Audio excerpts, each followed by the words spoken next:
Hey guys, this is Justin Davis from Drone Camps RC, and you're getting a special look today. We are in my house, and there's something special here that I want you to see. So wait just a second. Super excited. Check this out. At the front door for me today to show you guys is the Phantom 4 by DJI.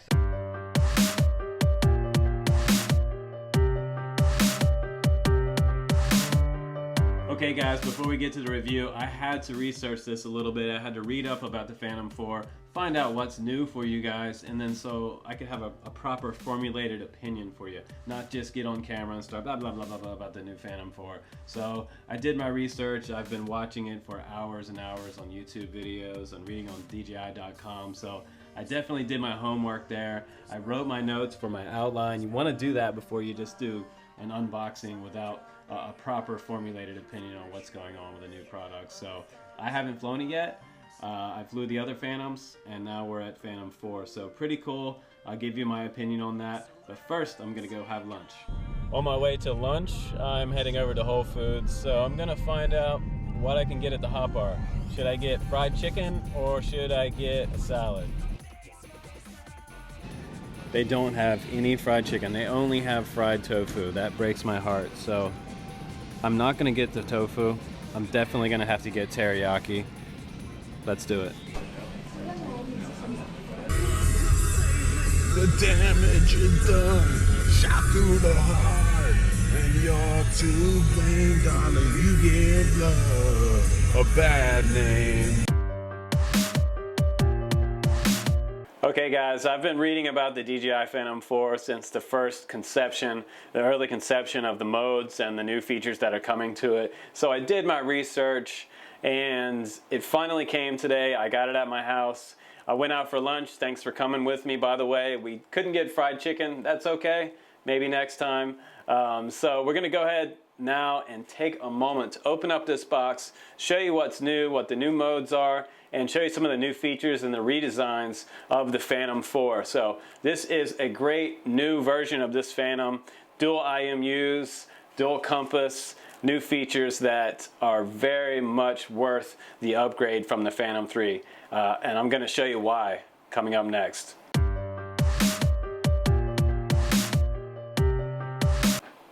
Okay guys, here we are with the box from the new Phantom 4. I'm going to try to do this as quickly as possible and not try to fill this up with so much fluff like some of the other reviews I have out there. I'm going to try to tell you the really important stuff really quickly. So right away, looks like Apple computer. It looks like it came straight out of Cupertino and belongs in the Apple Store, which now we know that Apple is a full-time retailer of DJI, so you can pick one of these up there at the Apple Store. Very much like Apple design all the way around. The box is a little smaller now, which is really nice. On the side of the box, it does say it works with iMovie and Final Cut Pro X, so they're advertising that. There's a nice carrying handle on the top of it. I noticed right away it has a nice soft rubber grip handle, and that's actually on the case on the inside of the box. So DJI kind of killed two birds with one stone on this device redesign for this case. The case is actually the packaging inside the box. So what's keeping your drone safe on the way to you in shipping is now your case. Yes, the styrofoam is your case. However, it's a pretty decent styrofoam. It's very durable and it doesn't feel very cheap, soft styrofoam. It's not like coffee cup styrofoam. So this is nice and durable. Try to hold on to this for a while until you get a new case if you want to. It's not totally necessary because I think this is going to be decently durable. It does have instructions on the front, 1, 2, and 3, to open up the latch. Open that up and then twist it to the right. Peel this little seal up and you can open it up. Now, on the hinge on the very back, it's kind of a soft rubber. So you want to take care that this doesn't get severed, because once this comes off, you're going to have to put like a piece of packing tape here or something on that to keep your box in operation. So we already do have a little tiny slit in ours, I noticed. Pull out the aircraft frame and I'll show you that. Completely redesigned from the Phantom 3. Everything about this is new. Everything that you're looking at here is completely different from the Phantom 3. There is one thing on the gimbal that I noticed that was the same from last year's design, and I'll go over that a little bit later. But before I get into depth about talking about the frame, let's go ahead and pull out the rest of the stuff in the box. The transmitter, very nice. They added a steel. You can see this up close here. It's now a steel bracket where we have our mobile device mount. Very, very nice upgrade for this transmitter. And also, I don't want to take all the plastic off it right now before I talk about it, but we're going to talk about all this later. There's a new button on here for pause, and the pause button is for stopping your drone mid-air. If you have some kind of issue or something during flight, you can reach up on your right side, very natural feeling, and press that pause button, and she'll stop and hover. Pretty nice. You know, as always, very, very nice feeling transmitter. Your bag of props, you have 8 props in this bag. And these are the newly redesigned props. They're a little glossy material on the front, and they do have covers on each prop, little plastic that lets you know it's brand new. Those are also color coded, black and silver, so you don't get them mixed up. They won't let you put them on the wrong motor, so don't worry about getting them mixed up. Next up, we have the instruction manual and your know before you fly information. You want to go over this. If you're watching this for the first time, if you're a new pilot, be sure to watch the rest of our tutorials coming up this year. We're going to have a lot of in-depth, easy to understand tutorials on the Phantom 4. But this website, knowbeforeyouFly.org, is very important that you go to that and read about that, how to fly safely, and within the FAA guidelines for federal information on flying drones. Tells you what's in the box, and there's a few instruction manuals in different languages in here as well. Next up, we have some cables. This is your AC power cable for your charger. And your battery charger exclusively looks like something that came out of the Apple store. Very, very nice. The old one last year was black and kind of looked like something that came from Dell computer. This year it's all about Apple design. So you're all white with your Phantom charger this year. It's still a 100-watt charger, so it's going to charge your battery, this particular battery, in a little over an hour so far that I've seen. Just a little more than an hour. And one last thing in the box, a couple more things.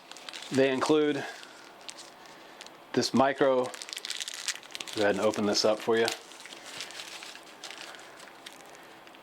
This is your micro USB to USB converter. You can see this close here.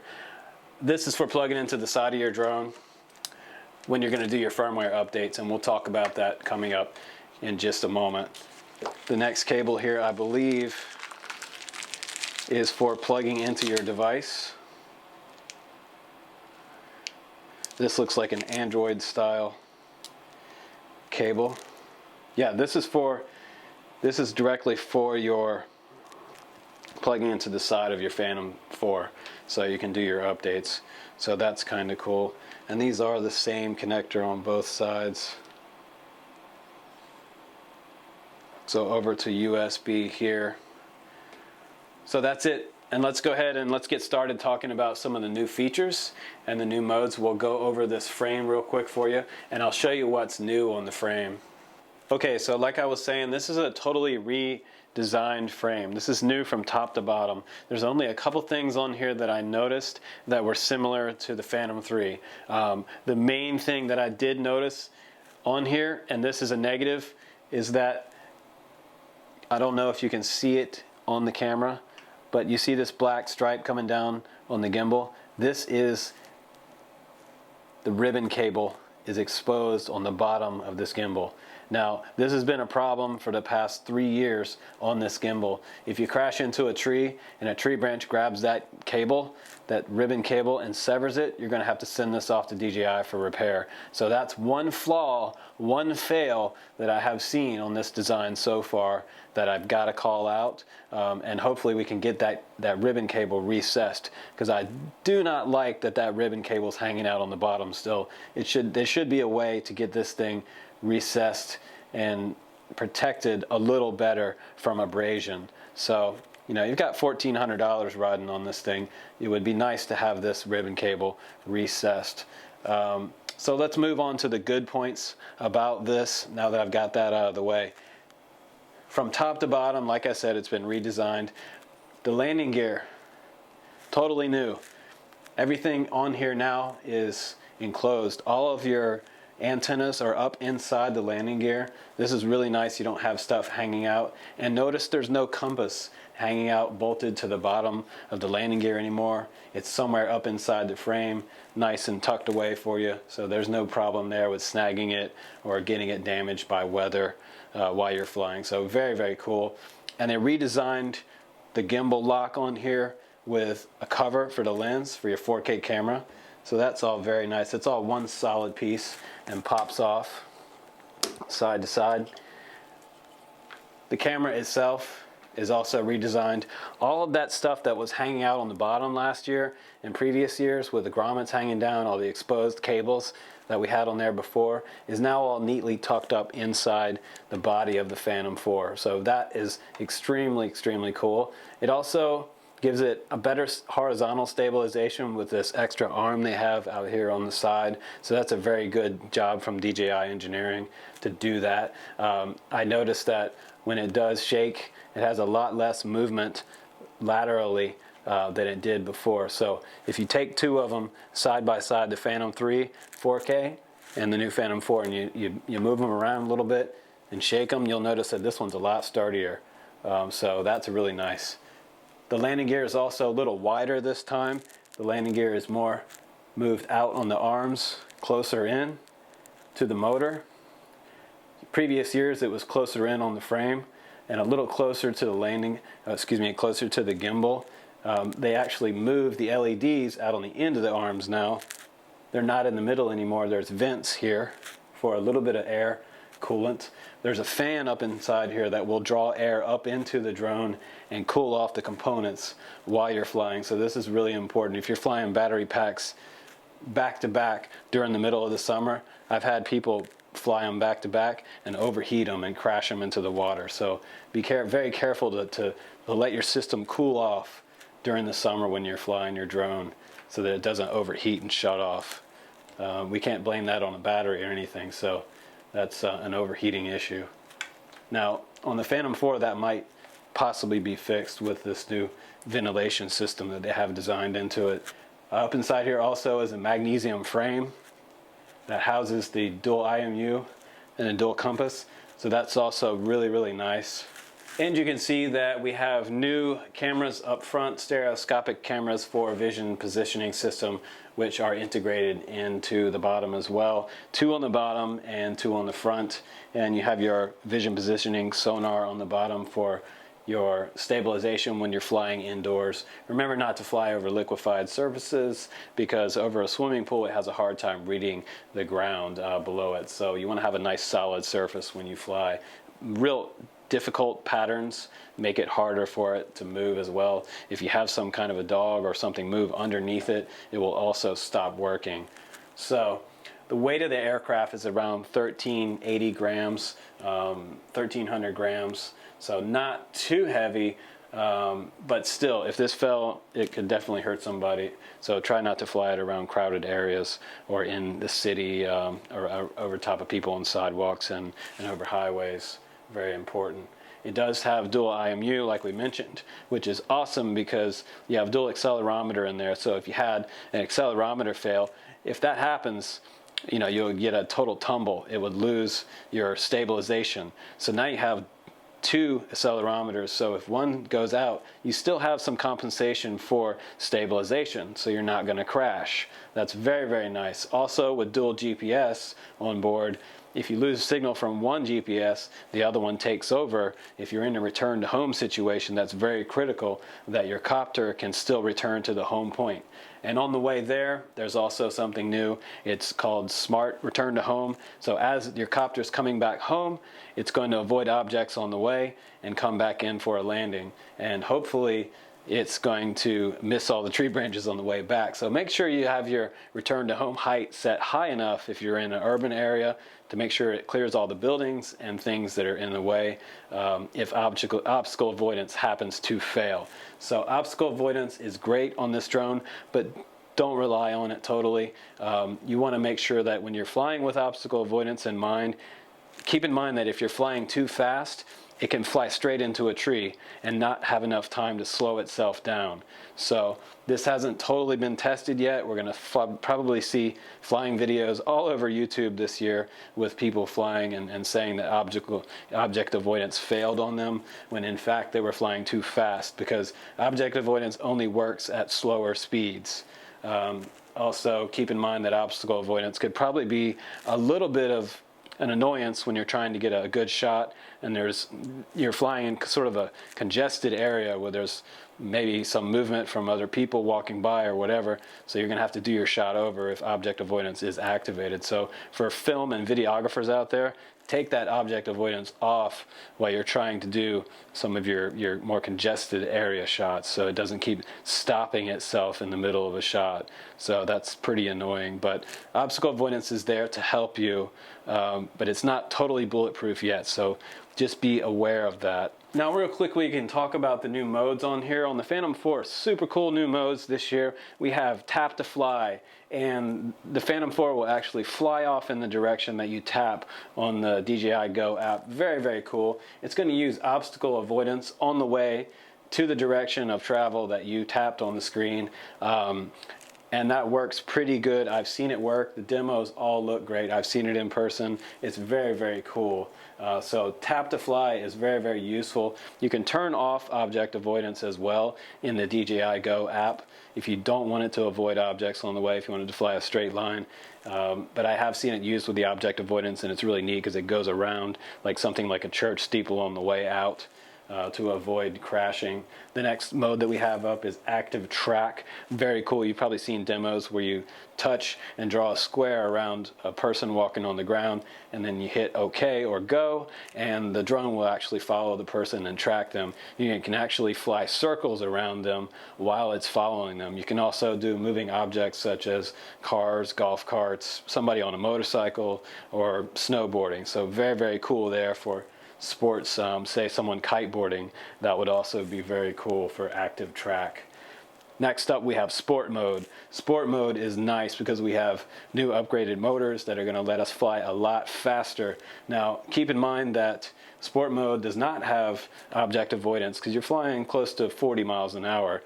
They claim it goes up to 45 miles an hour, which is awesome for motocross stuff and drift racing and other videos that we've seen for racing. So we can keep up with people a little faster now, which is really nice. It also has an upgraded version of Lightbridge on here that gets us out 3.2 miles. So that's way, way out there now. So 3.2 miles is really extremely far. That's way out of line of sight. So according to FAA regulations, you want to keep it within line of sight. If you're out past 500 feet, I challenge anyone that they could actually see it without FPV and fly it back. So if you can bring a white drone back from 500 foot up, you've got really, really good, you might have better than 20/20 vision. Now it does have a newly redesigned battery as well. This is a 5350, and it has vents on the side to relieve some of the internal pressure on here as it gets hotter, which is really, really nice. Venting is very nice. They say that you don't want to have this obstructed when you're storing this or putting it back inside the drone. However, this also does feature a storage mode where you can set it from 1, 2 to 3 days to start to discharge. So if you're not going to fly it for a little while and you're sitting at home somewhere, this thing will automatically discharge itself. So very, very nice feature, and it comes 50% charged. And like I said, when you're flying batteries on any aircraft, you want to do that down to about the 20% mark at the most. Be landing at 20%, and you'll actually make your battery life last a lot longer. And DJI does say on a full charge on this battery, when you have 4 bars and 100% charge, you're going to get 28 minutes flight time. The other new feature is the motor stems. The motor stems have been redesigned as well as the prop. So when you take the plastic off this, make sure that none of the plastic gets up inside this cone where the prop nut is, because if it does, it could cause a separation. So you don't want to have anything that is obtrusive to inside where this locking mechanism should be locked up inside the prop. So the way you figure this out is on the very top of the stem, this plastic part that locks the prop in place is going to be white on this top, and on the other motor, on the opposite motor, it's going to have it's going to have 3 little black dots on those plastic tops. So that's how you differentiate between the silver ring top versus the black ring top. So those are clockwise and counterclockwise. On the top of the prop, it does feature a lock, unlocking, and locking icon, and you can see that when I push down on this and I twist it, it comes up and locks into place. So when I do that, it's going to stay in one spot and not kick back. So you want to make sure that you do that. So to get it off, just press down and rotate again, and it comes right off. So a lot cooler than the spin-on props from last year. We had problems with braking and they would fly off. So now there shouldn't be any problem with braking. Pretty nice. Okay, and let's talk about that camera gimbal real quick. A lot of people are saying not a lot has changed on the new Phantom 4 camera, and that's true. Not a lot has changed. However, you do have positive pitch on the gimbal now, so it will actually go up 30 degrees. It will come down to horizontal and all the way down at the ground. So if you want to take your satellite style shots, you can still do that. But positive pitch is something new. And you will definitely see the props if you go positive 30 degrees up with this camera gimbal. But it still does 4K video. You have a 12 megapixel still. You have a field of view of 94 degrees, which is nice because you don't really want a distorted view of a sunset photo when you're taking landscape photos. You really don't want too much distortion like GoPro does for professional photos. You have an ISO range of 100 and 3200 for video. You have 100 and 1600 for photos, which is really nice.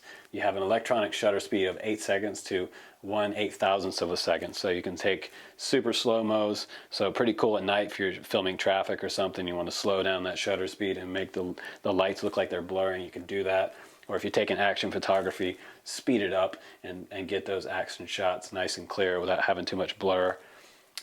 For photography modes, we got single shot, burst shot, auto exposure, bracketing, very nice. 3x5 bracketed frames at 0.7 EV bias. You also have time lapse and HDR included with this camera. So very, very cool that you can do time lapse. I always like those shots. You also have video recording modes in 4K at 24 and 25p.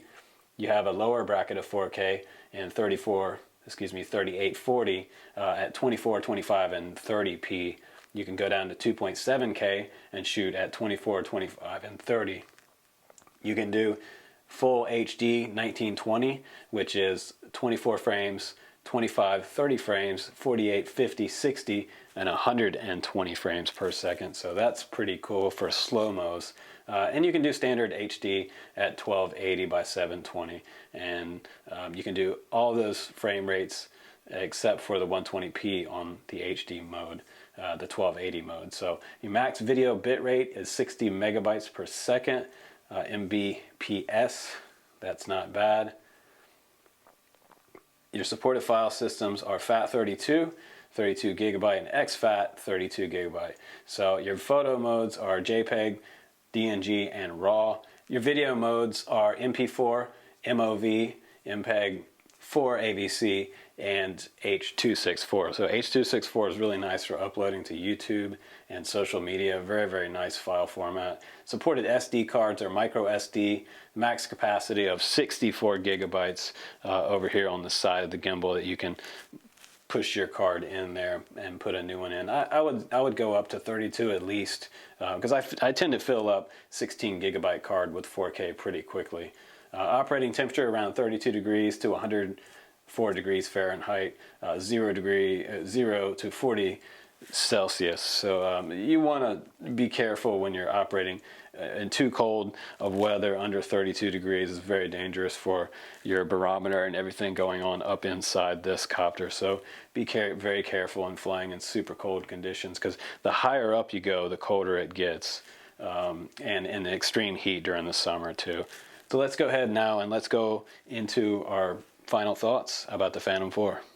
Okay guys, before I let you go and we talk about the final overview of this Phantom 4, I got to talk about the transmitter real quick. This is super nice. Not a whole lot has changed on the Phantom 4 transmitter, except a few things. It has a nice metal bracket on here now. It has the same buttons as before, the power and return to home mode on here. It has the same looking mobile device bracket on the top that's retractable, that comes up to hold your iPad or your phone, and it supports even larger phones. It has the programmable buttons on the back for C1 and C2. It does have the light bridge port sticking out the back of it. I did notice that there's no HDMI on here. It does have USB and micro USB here, so you can upgrade your transmitter firmware. Nice rubber grips, still very soft and nice to hold. Dual redundancy antennas on the top, so in case you lose signal, another one picks up. Very nice. The gimbal wheel is still on the left, and your mode switch is here. They have a little sticker over top of it that says Smart Mode Switch. Refer to the user guide before your first use. So they want you to understand all of the modes before you start switching. And you're going to see P, S, and A on those modes. So S for your sport mode, ADI all the way over, and auto hold, and your IOC functions. So nice metal steel bracket on here. I'm very excited about that. That looks a lot nicer than before. So some subtle upgrades to this transmitter, but well worth the time, DJI, on this new transmitter for the Phantom 4. Okay guys, if you want my opinion so far, this thing is pretty sweet. I gotta say, I love the overall design. It's very Apple computer. I'm a huge Apple fan. By my trade, I was originally a video editor, so this is right up my alley. Very cool design, super sleek. We lost the racing stripes on the top of the frame. I'm kind of glad about that, because I was kind of getting tired of those stickers peeling off. Go ahead and remove these stickers before you fly it, by the way. And one pro tip before I leave you guys today, you want to make sure that you update your firmware before you fly it for the first time, so that you have the proper firmware on this copter before you fly, to make sure everything is running smoothly on your first flight. You don't want any hang-ups.